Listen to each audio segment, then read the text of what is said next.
Okay, this is mental illness, school shootings, part three.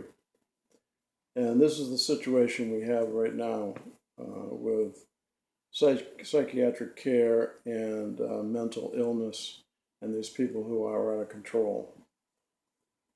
I'll lay it out to you as far as I can tell during these past um, 9 years that I've been looking at this thing and have been personally impacted by it in my family. And has been verified by my work in the critical care area, working with hundreds and hundreds and hundreds of family members. The psychiatric profession is basically no help in the current crisis of mental health in the United States.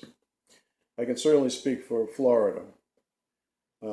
Different states may have different rules, and certainly they probably have different quality of care. But in Florida, the care is awful and mostly non-existent.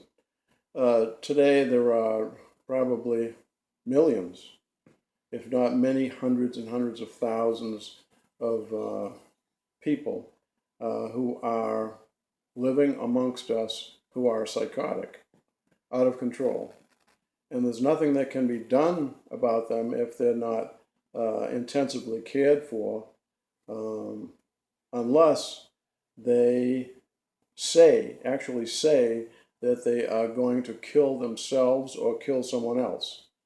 And in that case, if someone hears them say that and reports that, then they can be Baker acted for 72 hours. And then if they don't say it again, they will be more than likely let loose, because in this country, these people, who even the psychotic people, have their rights. So this is political correctness gone mad in the United States. And I can personally verify, having gone through years and years and years of this personally with a family member of mine, that you can be absolutely psychotic, dangerous to yourself and to others, and absolutely nothing is done to you about it. Matter of fact, you've got so many rights that the people who should be responsible for you cannot take care of you, because you have the right to say anything you want to say, as long as you don't say those magic words, I'm going to kill you or kill someone else or kill myself. That's the state of affairs here. So that has to change, basically, and it's political correctness, like I said, gone mad. It's verified. You can ask any nurse that works in this field, at least in Florida. That's the situation here. So that fellow down there in Parkland probably said that to many, many people, that he was going to kill people. And unless it's said to the right person, he's not even going to get looked at. And like I said, if he gets looked at, he's only going to probably be held, if they believe him or whatever, he'll only be held for 72 hours. That's the situation.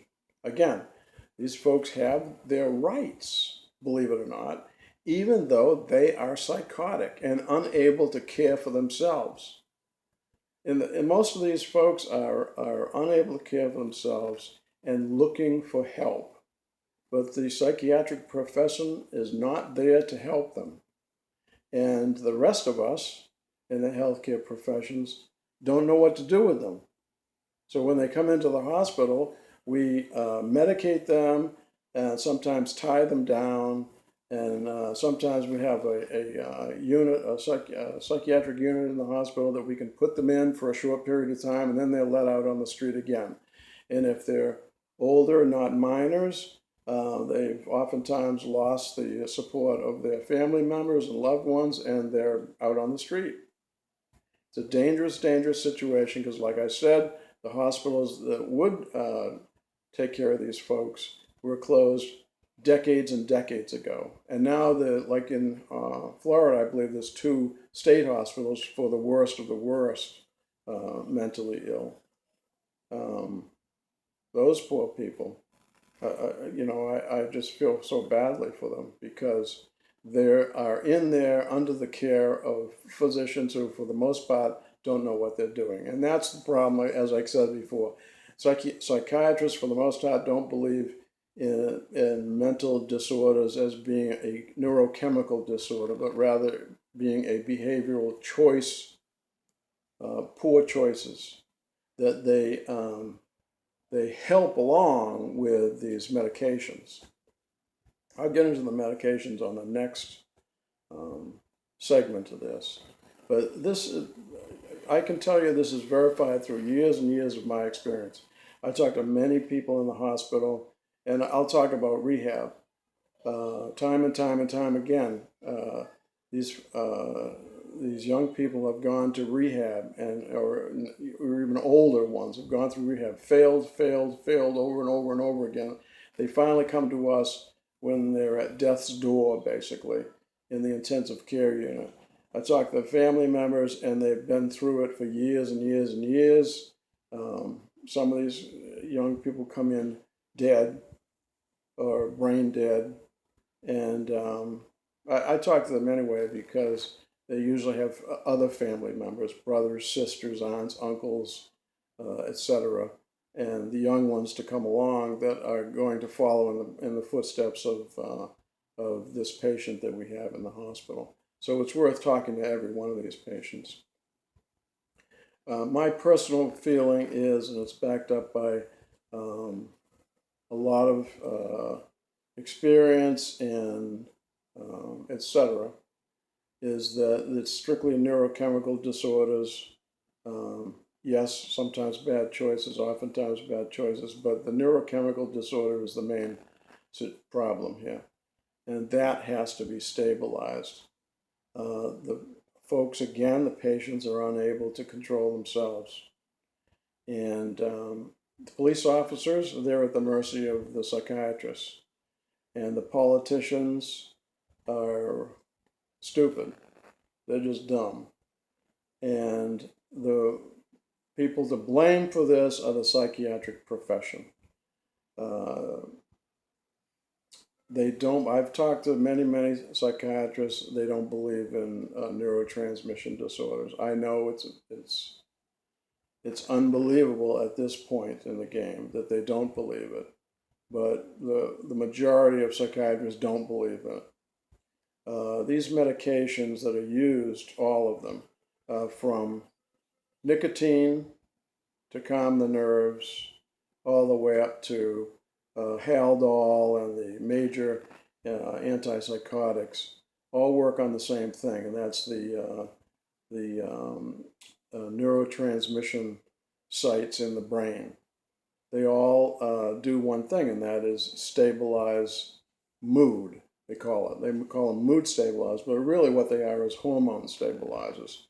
So the hormones, that is the neurotransmitters, are what creates our life force, basically. So hormones and the endocrine system gives you a heart rate, gives you blood pressure, gives you that ability to move. It gives you that ability to fight flight. If you have a dangerous situation, your body goes into fight flight mode and creates immediately more adrenaline or whatever catecholamines your body needs to create to get over a certain situation. Well, my opinion is that when the body makes too much or poorly utilizes that adrenaline or whatever catecholamine that's being made, then that can be a disorder. And that fight-flight reaction is pronounced. And people who can't control that have things like panic attacks. So that panic attack, in my opinion, is a burst of adrenaline.